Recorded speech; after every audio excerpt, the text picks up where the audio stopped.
Hello, everybody. It's always a pleasure to be here. Um, we are going to talk about virtual accelerator that we are going to launch on this Thursday, after we've been telling everybody like for about 4 months about this. And and I want to tell you what we're trying to do. So before I start, how many of you actually understand and know exactly what we're trying to do? Okay, cool. Okay, cool. So we can go briefly and then do maybe some Q&A and go into more details. Okay. So let's start from the beginning. And the beginning was actually Ethereum. And I really want to start with Ethereum and to go a little bit back and try to explain what we tried to do back then, why we started Ethereum, why Ethereum started. And maybe it will be more understandable what we're trying to do now, what we're trying to achieve. Oh, man. Okay, so this is the original team of Ethereum. It's like 3 years ago. It's like 60 people from all over the world.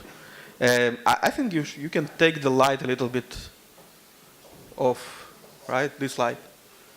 Yeah. So you can see people there. Yeah, but there is a people there on the photography. So yeah, it's an original team of Ethereum, and it's people from all over the world that actually tried to do something. Everybody came from Bitcoin world, right? So it's not just random people. It's people that started their understanding of our new revolution from Bitcoin, and they joined together to build something. And what was this something? It was talking a lot about crypto assets, if you remember back then. But I want to take go a little bit into the details about what are crypto assets and why we need these digital assets. And I usually explain this that way. Everybody before Ethereum, everybody was watching what Bitcoin was doing to the payment system, to the coin, right? So I call it the 3 pillars of decentralization. And as you know it, we have a coin. It's transparent. Everybody can see what's going on. It's independent. So if you want to pay your own coins, nobody can stop you, right? And you have irreversibility of rules, right? So the rules are there, and the rules are unchangeable. So if we're talking about assets, it's the next step to take all these 3 rules, but to expand it to any value on the planet, right? And value can be very, very different things. It can be your voting system.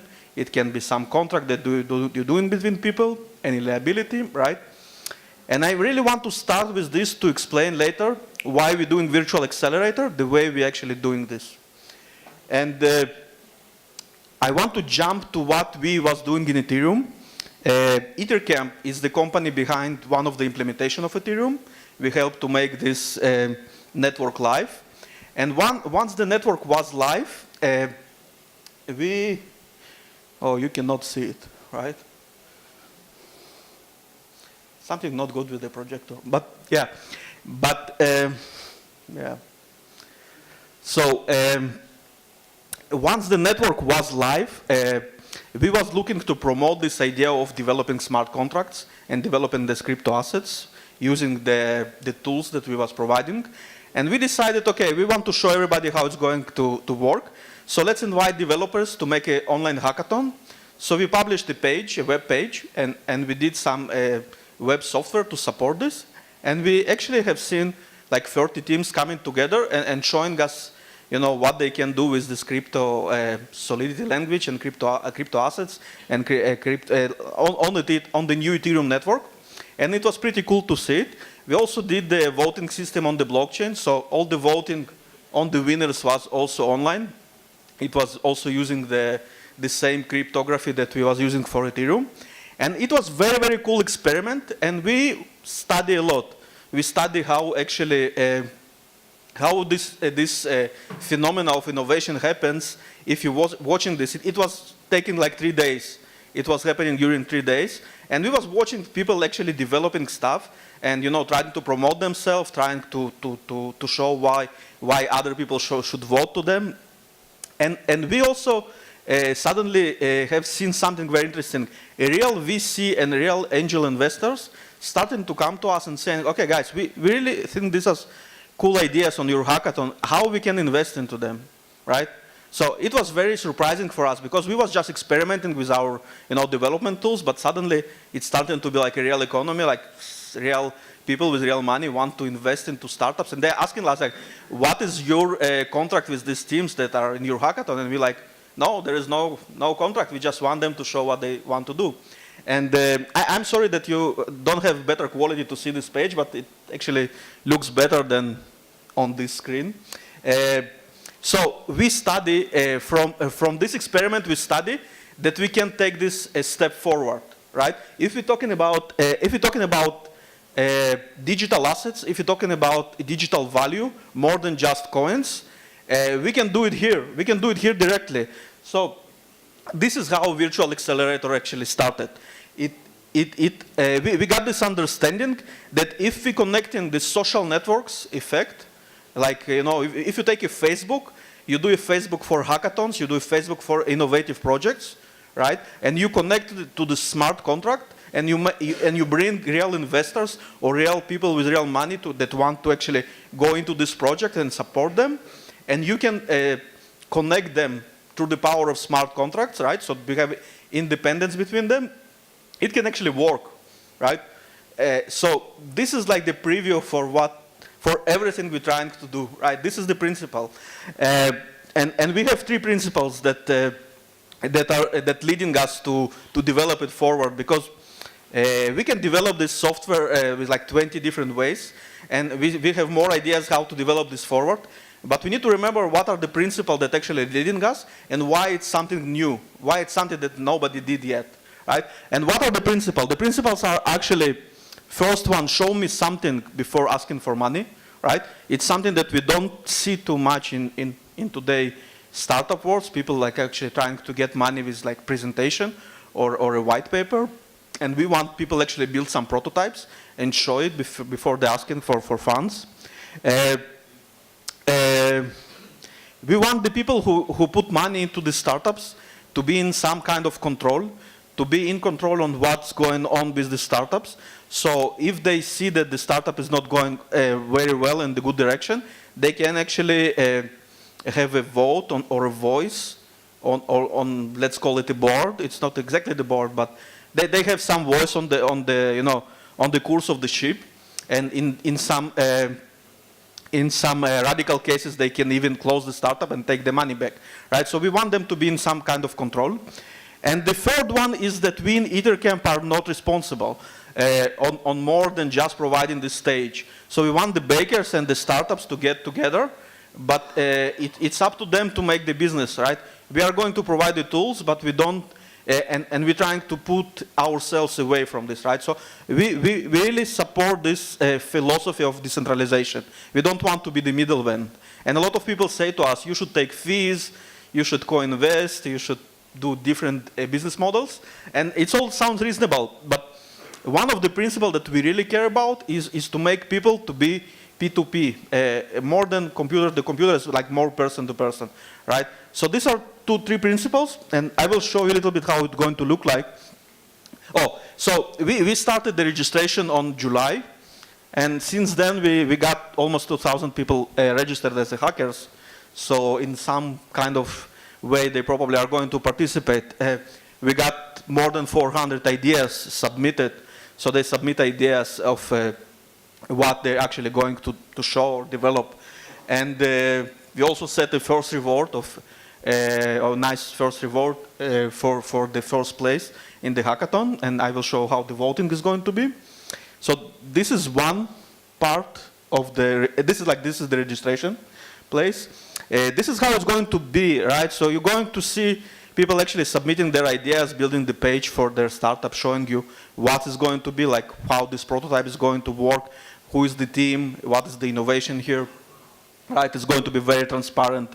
You will be able to chat with the team makers, right? The projects. This is what we want. We want connection between the audience and the projects to ask questions, to understand what's going on. This is our scoreboard. Also, the quality of the projector is not the best, but who is going to be the first row here after 5 weeks of this event is going to take the first prize.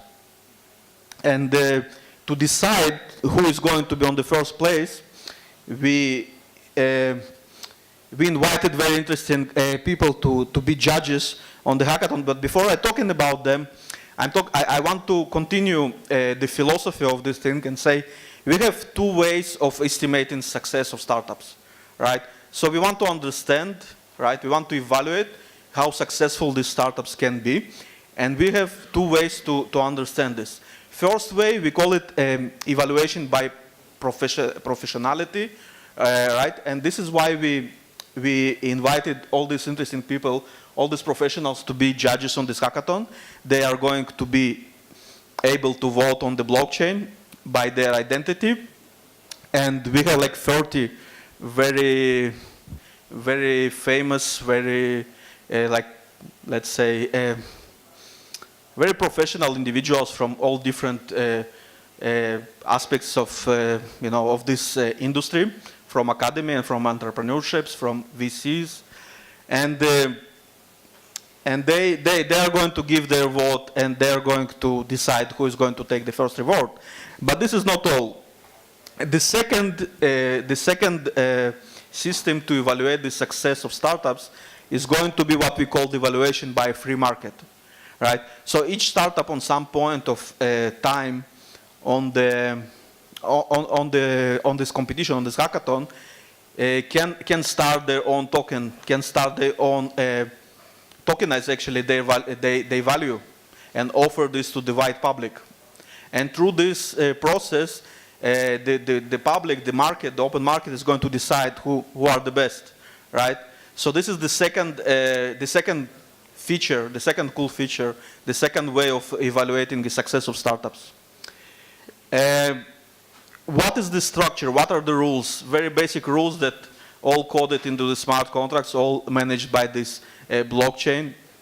So we are not going to manage anything. We're just coding the smart contracts, testing them and deploying them, and hopefully they will decide everything. So each judge that we invited is going to have like 1,000 votes. And each person that just log in randomly can also vote for startups. He is going to have 10 votes.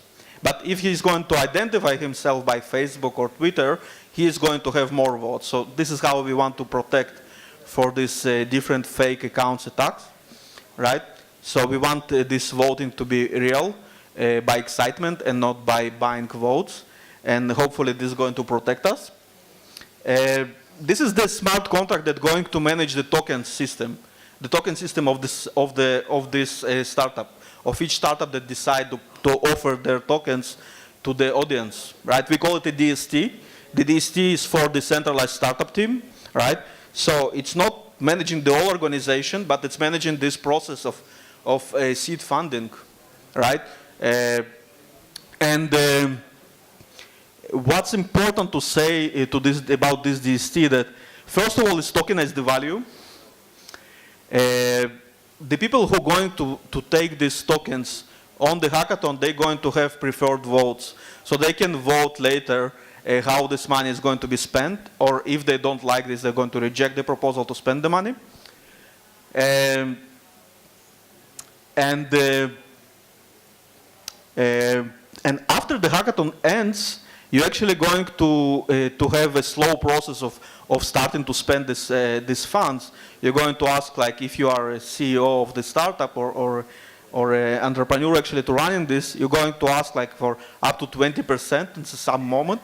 And if nobody is going to reject it, you're going to get this and you're going to show how you develop the startup forward, right? So as I said before, if the funders, if the backers of the startup don't like or don't see that you're actually making a progress, they can actually impeach the manager of the startup and take the money back, right? So we designed all the system to be this way to actually make the balance between pushing the innovation forward and keep some rights for the bakers, not to be cheated, and basically be on some way of control and seeing where all of this is going, right?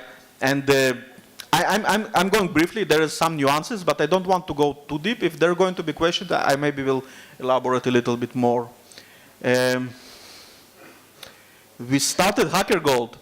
So we started a coin, which is the official coin of this hackathon. This is what this hackathon is running on. And we offered this to the wide public as a crowdfunding for this platform. And until this day, we got very nice support. Almost $800,000 in ether was invested basically to help us to continue and develop this platform. And the crowdfunding is continuing, and we see more and more support. It's like more than 300 people sent us some funds for this to continue and develop this platform. So for sure, I can say that we are going to see third hackathon and fourth hackathon, and we are going to improve it from hackathon to hackathon, because the principles are here to stay. We want to see innovation flourishing. We want to see innovation making business in the new ways, in the crypto way to do stuff. But we need to develop it forward. We need to, as I mentioned, the three principles of decentralization. We want to see real innovation coming out of this, and not just more of the same, right? So we want this crypto to support this new economy and help this to create new product, new services for us. Okay, so I like this picture. This is why I put it here. It says that the future is not done yet. It's not ready yet. So it's for us to do it. So keep following this event, and hopefully we are going to see something interesting coming out. Some cool startups coming out of this event. Okay, so this is my preview. So you're welcome to start with questions, and I will be happy to answer.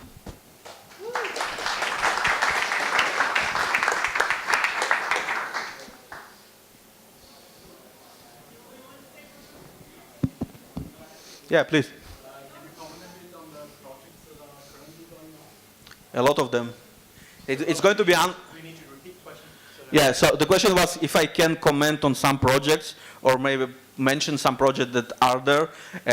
I think it's going to be a little bit unfair. I'm also one of the judges of this 30. So like I'm participating, and it's going to like push some project that, and there are some good. So I really offering everybody to just go to the website, jump to the website and scroll through the ideas. There are some very, very good out of this 400, like most of them are good. Very interesting projects, okay? So I will not mention specific. Okay. So or I have to mention all of them, and it will take all the evening, right? After the initial funding has been used up by a startup, what keeps the interest of the founders, and what more is there? Yeah. So the question was, after the initial funding ends, what keeps the interest of the bakers, right? Of the bakers into the startup. So there is one reason why people acquire any token. The reason is that they want to sell it higher, right? It's not a surprise to anybody, right? And I'm not calling this a speculation. I think it's a legitimate way. This is the way that actually all this economy rise. And I think after you basically fund the startup and you make sure on all your ability that these startups are actually going to right course, the token will make it for you, right? So all what you need to know later is when this token is going to be, the way it's going to be. This is all what you should care about, right? Yeah, please. You're not making any money out of the tokens. Why are you doing this? Yeah, good question. So the question is, I'm not making money out of this, and I will add to this. I'm not making any money of this now. So a lot of people offer us different ways to doing a business model around this. Like people, like maybe 5 to 10 different very nice business models was offered to me, and I actually recorded all of them to remember. And my approach to this is, hey, if we study something from the big innovation that happened during like last 20 years, is that you should not run and monetize everything, right? We do feel that we found something interesting. We do feel that we found something real. We do feel that we found something new, and we're running with this new, and we're trying to provide this service. and provide to everybody who was interested to provide the best service. We will find the model. I think the model is not something that we still see. We yet see. We need to see how this, this new model of making startups, as we call it, virtual accelerator, how it works. And if we will see how it works, after this, the model of making money will find itself. And I think if we study something from the best entrepreneurs, like Facebook and Google, this is how they started, right? They found something cool. They understand that they're doing something big. They want to do it, and they invest their time and money. And later they found the way to monetize this by the one holy rule that says, if people want something that you do, you will find the way to charge them on some level, right? And on the level that they actually want to also pay for you. Okay, so this is my philosophy. And we have time to, to do more events and see where this rabbit hole leads, okay? I understand that ether.camp doesn't take any of the intellectual property of the ideas that are submitted to you. But if you're a business submitting an idea, how does the intellectual property relate to any people you recruit through ether.camp? Yeah, you don't exactly recruit through ether.camp. You recruit people, period. It's not something that we offer, or it's not something that we provide you, right? So if you have rules of intellectual property, and by the way, rules of intellectual property are not connected to a crypto world, right? You need to go to the court if you want to protect yourself, right? So it's a little bit different from what we're trying to do. We're trying the smart contracts to manage our jurisdiction life, right?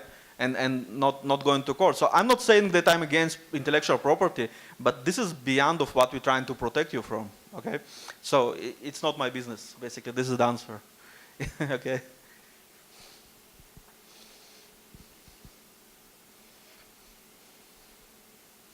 Yeah, please. With all the data you're gathering of all the people that are participating in the competition, would you have some form of database of programmers that can write Smitty? And is that part of one of the business models that you're thinking about in terms of improvement? Yeah, so the question is continuing this idea, right? So if we want to be sort of provider of talent during these hackathons and also make this database of developers, so it's one of the ideas that people always pushing on us and saying, okay, this is your way, this is what you should to do, and I tell you, we didn't have time to build a system around hiring talent, even though it sounds very reasonable and very right. But what's going on our Slack, and we have Slack for like 2,500 people, and what's going on our Slack is actually people with ideas find talent, find UI designers, gather the team, and go to the hackathon, right? So it happens naturally. I'm not sure yet that we should be involved. Maybe we do. Maybe we will. Not sure yet, but yeah, it's a nice one of the directions. Absolutely. How many app coins do you think will get generated? App coins. Yeah, I have no idea. I want to see. The question was how many app coins, and by the app coins you probably say what we call the DST token, right? So the DST contract that contains the DST token. How many of this is going to be generated? This is the question, right? And I have no idea. I didn't know how much ideas is going to be submitted. It was a big surprise for me that it's more than 400. And I don't know how many of them is going to create a token. I know that I'm going to study from this. If it's going to be more than 200, that probably I'm doing something very right. If it's going to be less than 10, maybe I need to improve the system, right? So. talking about creating their own app coins as a sort of protocol on top of the Ethereum network. Oh yeah, all the time. So the people, okay. All the time. Like Any they sorry? Have any been launched? Any coins? Any coins all the time. Like go to this ICO in listing places and you will find tokens as many as you want. Okay, they've been converted from this coin to those. No, if you're talking about the hackathon starts day after tomorrow, so it didn't started yet. So we're still going to see what people on the hackathon, what coins they are going to create, and what is going to be the killer feature of them, right? So if this is the question, we are going to see. This is the answer, okay? What's your opinion of the statement, code is law? my opinion. I think this is what we created the infrastructure for, right? So, yeah, this is what we're trying to do. I do support this. If I just can say it shortly, we created a lot of infrastructure for this, but we still didn't create a system of making real business around this, and this is what we're trying to see here, right? So we want to see this contract is like your rights. Contract keep your rights, maybe more than the law. It's keep your rights. It's the way to keep your rights. Are people able to write their own applications on top of? Sorry. People able to write their own applications on top to enhance the platform themselves? So the question was if people are going to keep develop application on top of this. Let's see. I hope so. I hope so. We are working hard to provide the stage for them to make this happen, right? Yeah, please. I cannot see you. Yeah, so Yeah, sorry. how are you going to protect against cyber attacks? So Okay. Yeah. multiple people remaining multiple accounts just to vote and game the system. Yeah. So if you're talking about cyber attack on voting, right? So it's very easy. We still are in control, and still people who vote on the blockchain, they still give us an email, so we keep the right to actually validate and ensure that there are real people. I can say that we had the first reward for one of the ideas that's going to be on the first place. We give them 2,000 ether, 200 ether for the first place. And the idea who was on the first place, we actually emailed to everybody, every voter on this idea, and we got very low response for this. So we are going to announce this tomorrow, but we're basically disqualifying this idea. And all the ideas behind, like the next four places, was okay, because we emailed all the 5 first places, and we got real responses from them, but not from the first one. So the first one is not going to win, it's not real, okay? So the same way, we are still on some way of control of validating votes. We are there to actually to make this to be real. And we are going to be very transparent about this. We're just not going to say when we are going to do these checks and validating, but my philosophy and how I know the web says you can create a fake picture, but you cannot maintain this over time. It's too much money it will cost to maintain the picture. And if you're going to really involved into some innovation and some development, I have doubts that you're going to have money and resources to actually, maintain some fake picture of voting. So hopefully we are going to use this way and to protect the vote. The voting happens on the blockchain, you still have control over it and you can reverse the decision. We can validate that somebody behind this vote is a real person. And there is excitement of supporting the idea. We can do this, yeah. And we keep the right to email the person and try to reach them and ensure that he exists. Right, okay. What if people get voter apathy, where people invest early on, say they're going to be being involved in the decision making, and then people don't actually vote for anything voting? How does that? Yeah, so very good question. So the question is, if people actually put money, get votes, and they are not involved in the project, okay? So I didn't mention this in details, but because I didn't want to go, I did want to give the overview, but we are not going to ask people to vote for the proposal, but we're going to ask people to object the proposal if they don't want to, right? So the game is this: the startup we're going to run with his innovation. He's going to take the resources. He's going to, like the executive is going to submit a proposal, and if through 10 days nobody is going to object this proposal, he's just going to get the money, 20% of the money or some resources, and run with the development, right? But if in some point of time these bakers will find out that this executive actually not developing anything, and he is on the beach in Jamaica actually having fun, so they have the power to object anything further, and the resources is not going to be lost, right? So this is what we want to do. We want startups to be very agile, as startups want to be, but the bakers still have the power to stop the process if something goes wrong, and they understand that they've been played into a scam, right? So this is the structure.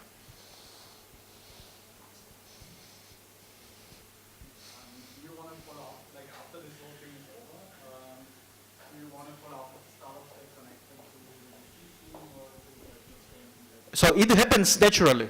It's not something that I need to do. They are already there. Like if you're looking for sharks and whales, they are already watching. And I can ensure you that we know this for sure. And everybody was, some of them was asking what is our share of this, what we cut of this, how we want to be involved. And we're like, no, we're just providing you with the stage. Like do whatever you want, offer them, buy the tokens, don't buy the tokens, talk with the investors, talk with the projects, right? So it will happen naturally. We know this happens. This is the idea, right? This is the idea, to attract funds and to attract talent and make a better way. Because why you should go to San Francisco, why you still should go to San Francisco to get some funds with your laptop, to show to some, go from door to door, from VC to VC, and ask them to check your online page. Why are you not doing this from your home, right? And if you are a team from three people from different corners of the planet, right? Why you still, everybody should fly to France. Like this is the mecca of entrepreneurship. We cannot do high tech here in London. We cannot do high tech in the Middle East, other places in Russia. We can. We know that there is a lot of talent, right? And the web is very strong. So what we're providing the interest of these sharks, right, with the funds, and we're providing the smart contracts to keep your rights and keep their rights, right, to make you engage in this game. This is what we're doing, okay? Thanks. When does it end? When will we have a winner? Okay, so the event is going to take 5 weeks. It starts this Thursday, and it will take 5 weeks. After 5 weeks, who is going to be on the first place? And after we validated that everybody actually voted for real, he's going to have the first prize. And I hope that ultimately not going to be one winner, not just the first place. We want all the people who will find business, supporters, early adopters, and start their own token that actually means something, right? Mean real value. We want this to play, right? So we want to see more winners than just the first place. Okay?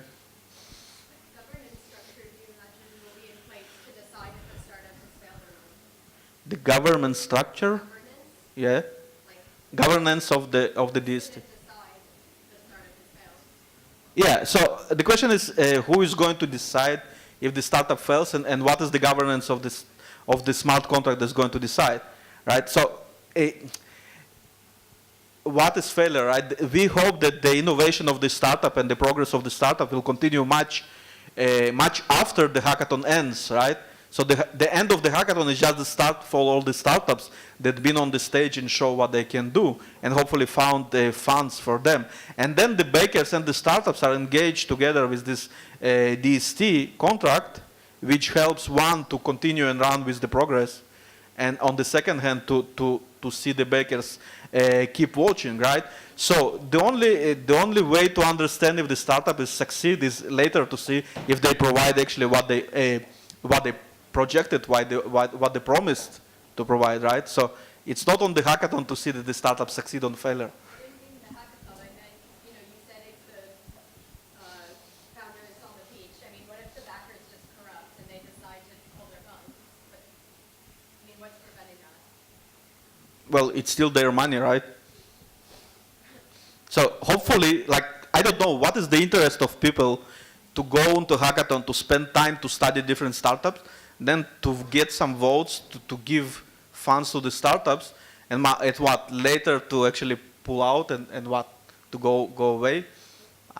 Why? Okay, it's their rights. Okay, we keep their rights if they decided to do so, but people not waste their time, and what we see that people actually want to invest to get more out of this, and not just for the startup, but for themselves, right?